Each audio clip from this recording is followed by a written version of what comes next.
Top. Bonjour à tous, bienvenue dans notre chaîne YouTube Yeshua Notre Espérance. Aujourd'hui, nous sommes dans une première émission dans laquelle on va parler du vrai sens de la foi avec nos deux invités que vous voyez. À notre gauche, nous avons le pasteur Valère Mboté et puis à notre droite, nous avons le frère évangéliste Grégoire Monet Ngone. C'est bien ça, hein? Oui, c'est bien ça.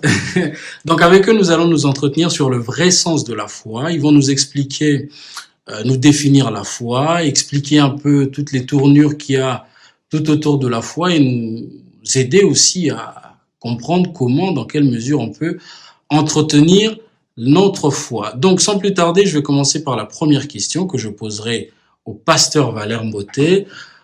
Comment vous pouvez nous définir succinctement la foi? Merci, pasteur Kevin, pour la question et le privilège que nous avons de participer à cette première émission.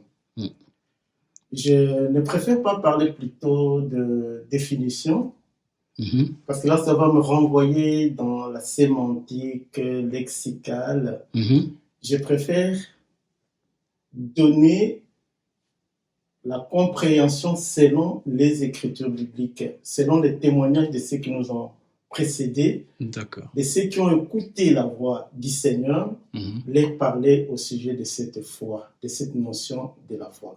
Alors, lorsqu'on lit dans le livre d'Hébreux, chapitre 11, le verset 1, il est dit que la foi est une ferme assurance des choses qu'on espère et une démonstration de celles qu'on ne voit pas.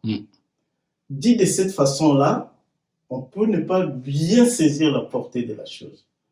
Mais si nous voyons la première personne en qui Dieu s'adresse et qui finalement sera appelé Père de la foi, je parle bien d'Abraham. Abraham, il est dit de lui qu'il quitta son territoire en Haut, en Chaldée, pour aller à une destination dont il ne savait pas. Mais il est dit simplement qu'il y eut confiance en celui qui lui donnait cette promesse du pays qu'il devait hériter. D'accord. Donc, on doit dire que la foi, en résumé, c'est la confiance que l'homme fait au Dieu qu'il appelle. La foi dont nous parlons justement, c'est la foi en Dieu. D'accord. C'est la foi en Dieu. Et la foi en Dieu, c'est la confiance que celui qui adhère, qui croit en ce Dieu-là, a. Et cette confiance, c'est une confiance stable. C'est une confiance rigide. Je vais terminer par là pour dire, lorsqu'on regarde d'Abraham, il est dit, c'est Pierre qui le dit, que pour avoir fait confiance en Yahvé, le Dieu d'Israël, cela lui fit imputer à justice. D'accord. Nous allons revenir profondément sur cette question, mais j'aimerais aussi me tourner du côté de l'évangéliste Monet Ngone pour essayer de compléter un peu ce que le pasteur Valeur a dit. Quand je lis dans le livre d'Apocalypse chapitre 14 au verset 12, on dit que c'est ici la persévérance des saints qui gardent les commandements de Dieu et la foi de Jésus. On a l'impression qu'il y a plusieurs types de foi, mais c'est quoi concrètement avoir la foi de Jésus? Pas avoir la foi en Jésus, mais avoir la foi de Jésus. Ça veut dire quoi? Alors, comme le pasteur Yaya Valère l'a si bien dit, la foi, c'est la confiance justement en Dieu. Oui. Maintenant, la foi de Jésus, elle n'est pas détachée il n'y a pas plusieurs foi en réalité. D'accord. Parce que c'est cette foi de Jésus qui nous est communiquée. Mais comment cette foi de Jésus s'est manifestée? On le voit au travers du Christ lui-même. D'accord. Quand il arrive, le Christ a totalement confiance en son Père. D'ailleurs, il dira, je ne viens pas pour faire ma volonté, mais la volonté de mon Père. Le Père m'a tout remis entre ses mains. D'accord. Il sait que le Père est avec lui. C'est cette foi-là, incommensurable qu'il a en son Père. Au point où il peut même dire face au danger, que ce n'est pas par ton pouvoir que tu peux me faire quoi que ce soit, mais cela t'est donné de la part de mon Père. Ça veut dire qu'on a cette confiance totale, absolue. Et c'est cette foi-là qui nous est communiquée, cette foi de Jésus qui nous est communiquée. En réalité, c'est cette totale confiance qu'on a en Dieu le Père, en ce que tout ce qu'il permet est bon pour nous. Donc, si je comprends bien la foi de Jésus, c'est cette confiance que Jésus a manifestée en son Père, et c'est à ça que nous sommes aussi, enfants de Dieu, appelés à avoir. C'est bien ça, Pasteur Valère. C'est bien cela. Jésus, c'est le modèle de la foi même. Il a confiance totale à son Père. Ainsi, tout son parcours, tout ce qu'il peut rencontrer dans sa vie terrestre, il ne l'impute pas au diable comme aujourd'hui. On impute tout au diable.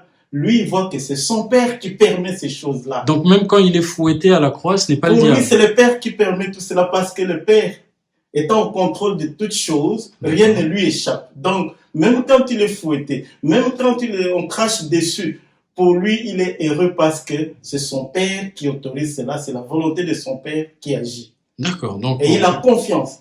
Donc cette confiance-là ne souffre pas de crainte, ne souffre pas je peux dire, d'amalgame avec ce qu'on peut appeler épreuve, ou bien ne subit pas en quelque sorte de tergiversation, si je dois dire. Absolument pas. On voit même lui, lorsqu'il pose la question à ses disciples, qui dit-on que je suis?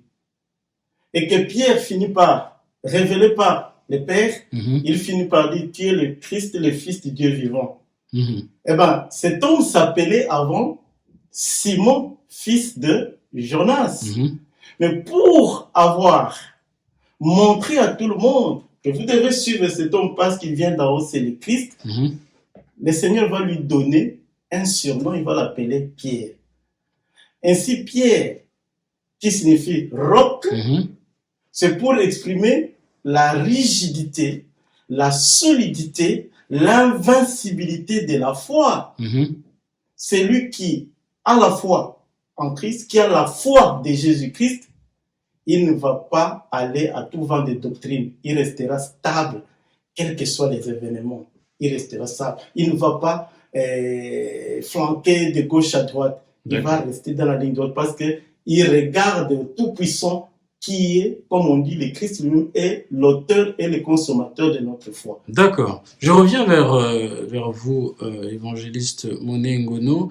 Le pasteur Valeur parlait tantôt de la foi que Jésus avait à son Père, qui faisait que même lorsqu'il était fouetté, même quand il rencontrait des dures épreuves, il avait toujours cette confiance. Mais on voit que dans ce monde, actuellement, il y a un concept qui est très développé, qu'on appelle la pensée positive. Et les tenants de ce concept, dont certains d'ailleurs sont des pasteurs, postulent qu'en s'appuyant sur une forme d'autosuggestion, qu'on a appelé anciennement la méthode Coué, c'est-à-dire qu'on peut utiliser des répétitions prophétiques autoréalisatrices qui sont censées entraîner une forme d'adhésion à des idées positives qu'on s'impose et qui nous donnerait tendance à croire que tout est OK dans la vie, une forme d'optimisme sans faille. Mais est-ce que cette pensée positive, elle est différente ou bien c'est une autre forme de foi? Alors, concernant justement la pensée positive dont vous parlez, qui est très en vogue actuellement dans un courant qu'on appelle également le développement personnel, en réalité, comme on le dit souvent, le diable se cache dans les détails. C'est-à-dire, quand vous lisez un peu le concept, bon, vous pouvez avoir l'impression qu'on parle de la foi, mais comme on le sait, le malin se déguise toujours en ange de lumière afin de bien séduire les gens. Mais quand vous rentrez dans le fond de la chose, vous vous rendez compte que le but de la pensée positive, c'est davantage renforcer la confiance en soi-même. Ben comment ça?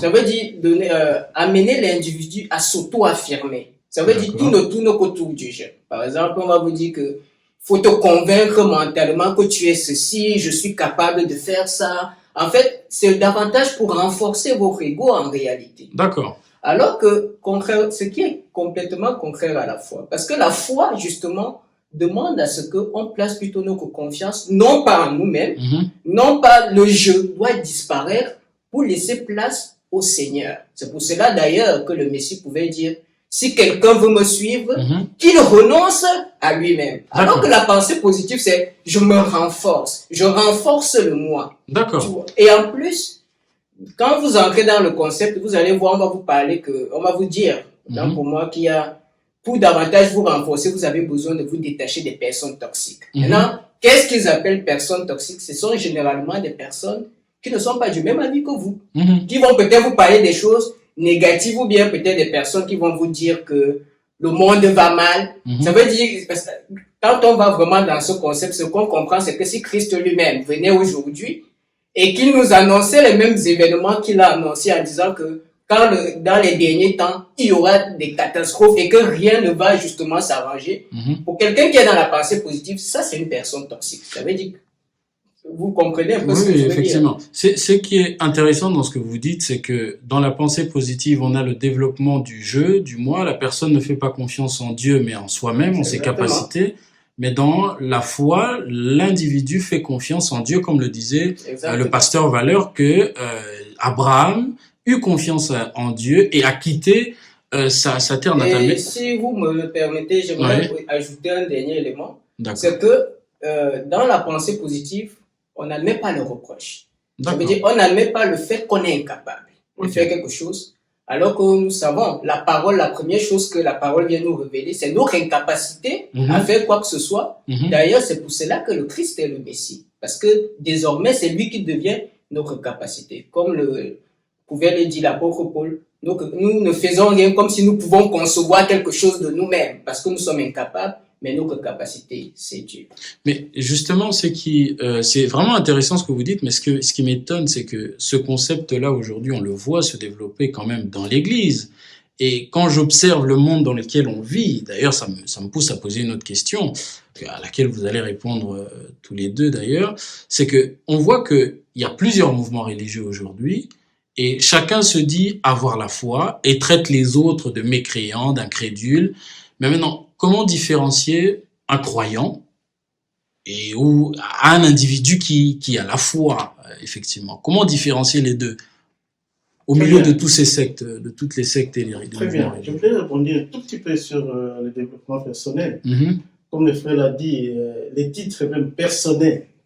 Dans Romains chapitre 10, le verset 17, il est dit, la foi vient de ce qu'on entend. Ce qu'on entend, c'est la parole de Christ. Tout à fait. Or, dans le développement personnel, c'est moi qui m'entends. C'est moi qui m'entends. Et je voudrais que dans mes pensées, tout soit une réussite, tout soit positif. C'est-à-dire qu'il n'y a pas d'échec. C'est-à-dire qu'il n'y a pas, à un certain moment, de recul. Tout doit être en rose. Ce n'est pas différent de ce que Adam a écouté de la bouche de l'ennemi, Satan, qui lui a dit, mais écoutez, à quoi bon dépendre de Dieu qui peut vivre indépendamment? C'est ça la rébellion, en fait. D'accord. Donc, l'histoire du développement personnel, c'est mettre l'homme au centre de tout. C'est moi qui suis au centre de tout. Eh bien, je n'ai besoin ni du créateur, ni de l'autre personne. C'est moi. D'accord. Et la réussite, donc, question, dans le développement personnel, n'est que la réussite matérielle, les choses de la terre. Maintenant, la deuxième question de savoir sur l'unicité de la foi et des croyances.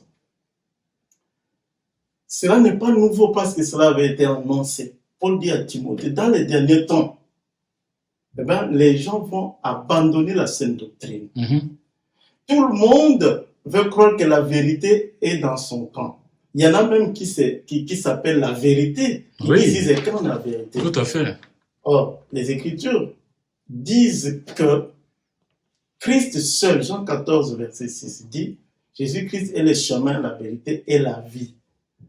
Et l'Église, nous qui croyons au Seigneur, nous sommes la colonne et l'appui de cette vérité-là. C'est-à-dire la vérité vient se reposer en qui? En des personnes qui croient, qui ont adhéré à Christ. Mais nous ne détenons pas la vérité. La vérité, c'est un homme, c'est Christ. Donc, aujourd'hui, plusieurs se réclament de posséder la vérité. En réalité, ils sont à la recherche de la vérité. D'accord. Parce que la vérité, on ne se la déclare pas, on la vit. C'est au quotidien, dans notre vécu, qu'on peut voir la vérité déclenchée. Et cette vérité est venue par le Christ, qui est amour, qui est paix, qui est joie, qui est bonté. On ne peut pas en même temps dire la vérité est chez moi, mais on est dans le conflit, même avec sa femme. On a passé toute une nuit, des mois et des mois, on ne lui adresse pas la parole, mais on dit je détiens la vérité. Donc, la vérité, la foi est unique. C'est pourquoi dans les livres de ce que nous avions lu, dans Éphésiens chapitre 4, verset 5, on dit une seule foi, un seul baptême, un seul Seigneur. Tout à fait. L'unicité de la foi, c'est en Jésus-Christ. En dehors de Jésus-Christ, il n'y a pas de foi. S'il y a la foi, c'est vraiment une foi qui ne sauve pas. Mais la foi qui sauve en Dieu, elle a été manifestée par Jésus-Christ. Et Jésus-Christ l'a manifestée dans cette confiance rigide, totale, inébranlable, tous azimuts, en toutes circonstances. Il est resté constant, ne regardant que le Père. Et tout vient du Père et tout ce qui vient du Père est bon. Voilà mon frère. Ah ben c'est un très bon développement et je voyais l'évangéliste Moné Ngono sourire quand le pasteur Valère parlait de la détention de la vérité, mais ça pose justement un problème même au sein du christianisme, parce que au sein du christianisme on voit une pluralité de mouvements également, parce que pour ne même pas parler d'autres religions, mais même au sein du christianisme. Mais est-ce que cette unicité de la foi dont parlait le pasteur Valère, c'est un leurre, c'est quelque chose qui est une vue d'esprit ou c'est une réalité véritablement? Alors, pour répondre à la question, en fait, il faut remonter même au niveau autant du Christ. Vous verrez que quand le Christ arrive, il a retrouvé justement, il y avait beaucoup de mouvements. Il y avait les pharisiens, il y avait les sadducéens qui étaient déjà en conflit. Parce que les uns disaient que bon, la résurrection n'existe pas, d'autres non. Mais vous verrez que quand le Christ arrive avec son message, il ne s'est revendiqué ni de la secte des pharisiens, ni des sadducéens, ni d'un autre regroupement, etc., etc. Lui, il n'a fait que parler. Et ce qui est assez intéressant, c'est que quand il prend la parole et qu'il dit son message, ceux-là qui n'étaient même pas d'accord, déjà, vont s'allier pour le combattre. Avec, bien sûr, la complicité du peuple pour le tuer. Ça veut dire que déjà, on observe déjà que là où la vérité se met, bon, les autres vont s'attaquer à la vérité. Maintenant, la foi n'est pas un leurre, parce que ceux, effectivement, qui ont cru en Christ, on n'a pas vu ces divisions entre les personnes, entre les groupements. Aujourd'hui, tout le monde est enfant de Dieu. Tout le monde est chrétien, ou d'ailleurs, il y a une stat qui est sortie qui dit qu'il y a plus de 2 milliards de chrétiens dans le monde. Il y a plus de 2 milliards d'enfants de Dieu dans le monde. Mais question, est-ce que vraiment il s'agit de véritables enfants du Seigneur? Mais sauf que le problème, c'est que quand on voit dans ces ismes et tout ça, ce qu'on retrouve, au-delà de l'habillage religieux, mais ce qu'on retrouve à l'intérieur, c'est ce qu'on retrouve dans le monde en réalité. Les divisions, les haines, les méchancetés, ça veut dire même ce qu'on appelle communion fraternelle en réalité là-bas, en réalité c'est un leurre, où chacun en fait habille son existence, mais qui n'a complètement rien à voir avec le Seigneur. Le Seigneur n'est pas venu créer des groupements de religion. Il a parlé de sa parole, et ceux qui ont cru étaient soudés. D'ailleurs, les Écritures le disent, ils avaient une seule âme, un seul esprit, une seule même façon de penser. Donc vous pouvez comprendre que si on voit des multitudes s'élever, et tout ça, vous allez voir que les éléments même, où il y a ces différences-là, c'est toujours lié à des choses qui n'ont rien à voir avec le message du Seigneur en réalité. Donc des choses matérielles comme des choses, exactement, ça s'appelle des choses matérielles. Voilà. Et c'est même devenu un concours. Aujourd'hui, on voit des églises qui poussent comme des champignons aujourd'hui. Mais ce qui est marrant, avec un tiers de la population qui est chrétienne, les ténèbres sont toujours en train d'avancer. Bon, on se pose des questions. On en sourit, mais c'est quand même assez désolant. Et je reviens, parce que le pasteur Valère a dit quelque chose d'assez intéressant. Je fais un bond en arrière. En parlant du développement personnel, il a dit que le développement personnel est plus attaché aux choses matérielles et que la foi était attachée aux choses spirituelles. Donc maintenant, quelqu'un qui est dans le manque, quelqu'un qui est pauvre, quelqu'un qui a un besoin physiologique, est-ce qu'il n'a pas le droit de faire confiance en Dieu, que Dieu lui donnera ces choses-là? Alors, les choses matérielles ne constituent pas un frein pour quelqu'un qui est dans la foi en Dieu. Parce qu'on le voit bien dans Genèse, lorsque Dieu commence à créer l'univers, le décor est planté d'abord par des choses matérielles. Avant qu'il ne plaça le premier homme sur la terre, Adam, Il y avait des arbres, il y avait des animaux, il y avait toutes sortes de bétail, etc. Mais Dieu lui dit, c'est toi qui vas régner sur ces choses. Dans le développement personnel, au contraire, on court après ces choses. C'est qu'on dit pensée positive, tout doit me réussir, je dois tout posséder, mais curieusement, c'est moi qui cours après ces choses. Le Seigneur dit, cherchez premièrement les royaumes des cieux et sa justice, et le reste vous sera donné par-dessus tout. Les choses matérielles, que ça s'appelle argent, que ça s'appelle véhicule, que ça s'appelle maison, nous accompagnent dans les services de Dieu. La foi ne regarde pas par rapport à ces choses parce qu'elle a la primaire. C'est par la foi que je peux obtenir ces choses-là. Comme un cadeau qui m'accompagne dans le travail. Le peuple qui sort d'Égypte, la Bible dit, le Seigneur permet qu'il dépouille les Égyptiens. Et ils apportent avec eux les biens matériels. Mais en quoi ça a servi les biens matériels? Mais c'est la construction du tabernacle. Et plus tard, du temple de Salomon. Mais les biens matériels, après lesquels je cours dans mon développement personnel, on dit bien personnel, mais c'est pour moi, qu'on me voie, qu'on m'applaudisse. Mais le Seigneur voudrait plutôt que ce qu'il me donne comme ressource m'accompagne dans son travail. Donc, celui qui vit dans l'abondance matérielle doit aussi apprendre à vivre dans la disette, disait l'apôtre Paul. D'accord. Par contre, dans le développement personnel, il n'y a pas de disette. Tout doit être rose, en rose. Il n'y a pas un développement en dents de scie. Tout doit être linéaire. C'est-à-dire, si j'en ai 10, je dois encore avoir 10. Je dois écraser les autres parce que c'est personnel. Mais quant à la foi, il m'a été dit dans Actes chapitre 16, verset 31, je crois, crois au Seigneur Jésus-Christ et tu seras sauvé, toi et ta famille. Ma foi, c'est moi qui fais une rencontre personnelle avec le Seigneur, mais je dois me multiplier. D'accord. Je dois faire des disciples aussi et voir leur intérêt plutôt que mon, parce que l'amour ne regarde pas ses propres intérêts. Dit 1 Corinthiens chapitre 13. D'accord. Je vais faire un petit exercice avec l'évangéliste Moné Ngono et puis on va faire une petite pause et on reviendra après pour la suite de l'émission.